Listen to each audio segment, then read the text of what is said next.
What's up, guys? It's Cam Gwyn, new episode of Gwynology, and today I'm talking about Uncut Gems. So new year, new me. Gonna make sure I have a lot more videos, a lot more stuff to talk about, a lot more fun stuff.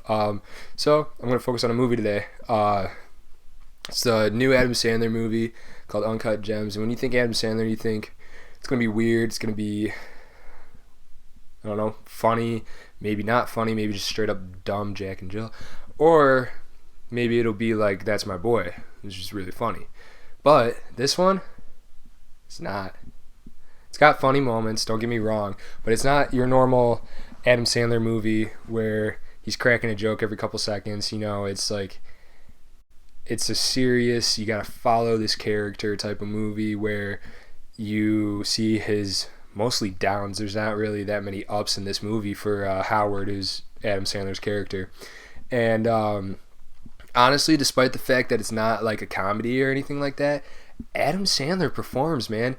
Dude can act, and this movie kind of shows that like he's not just like a comedian. He's like an actual actor, and he can actually like do some stuff.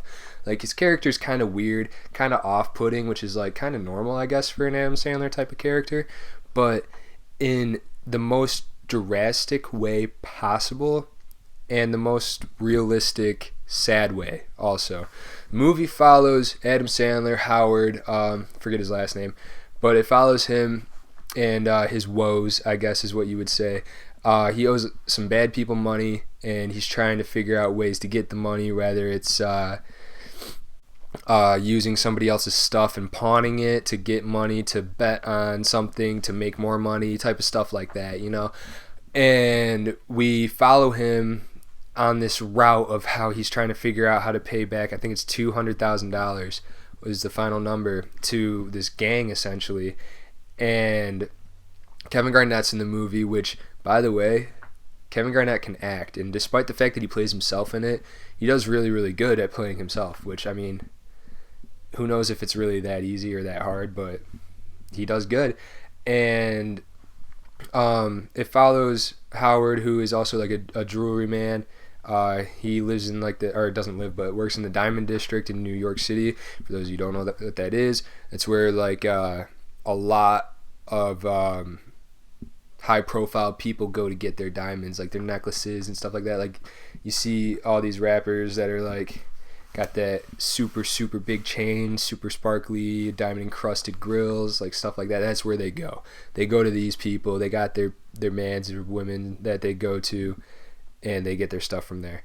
So that's what Howard is, Adam Sandler's character. Howard is that man where people go for him because he makes good jewelry. That's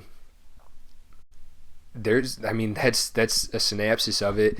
For the acting standpoint of it, it was really, really good. There were a couple people in the movie that weren't good actors per se, but you could feel where they were coming from, which, doing more information, digging a little bit more, apparently the directors wanted more of and it's two directors, it's like starts with an S, and everyone is saying it different in the interviews I'm watching and stuff, so I don't know how to pronounce it, but it starts with the S brothers. It's two brothers who directed this movie and wrote this movie, and it took them over a decade to write this movie, which is a crazy thing also. But there were a couple actors in it that didn't have the acting ability that like the main actors, like, I mean, obviously Adam Sandler, we know he can act. He's been in movies since I've been alive, really, and we've seen him act before.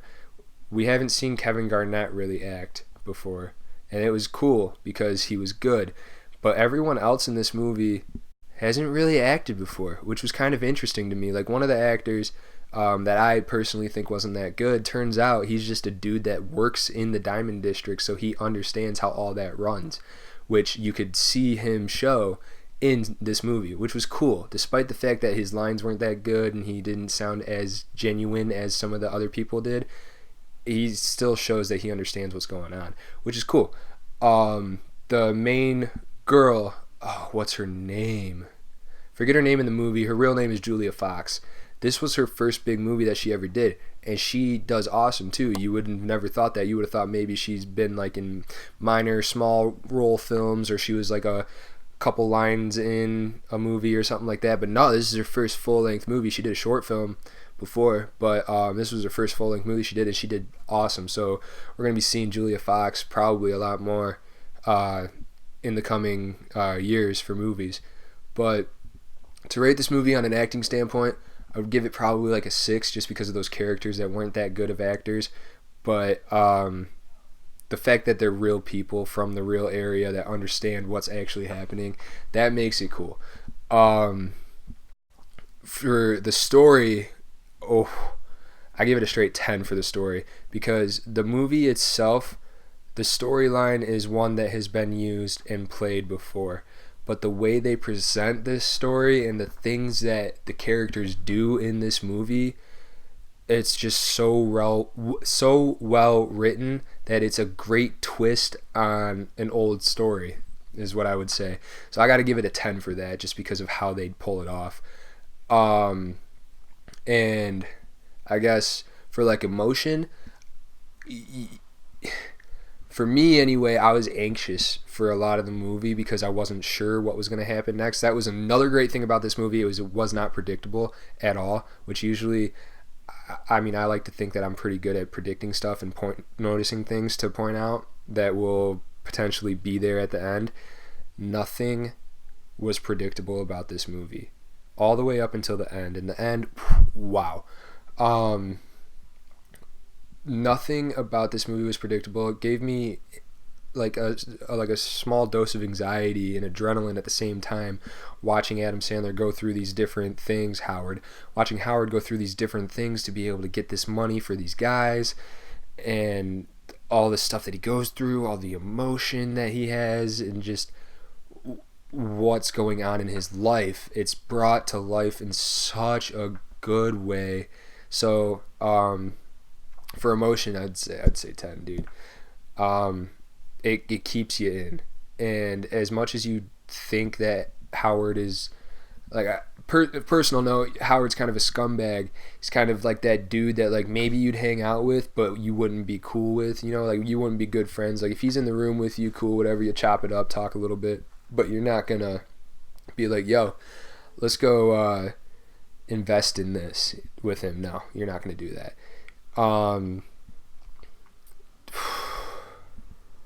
Wow. That's all I have to say is wow. So, I guess based off that, 10 plus 10 is 20, plus 6 is 26. You divide that by 3.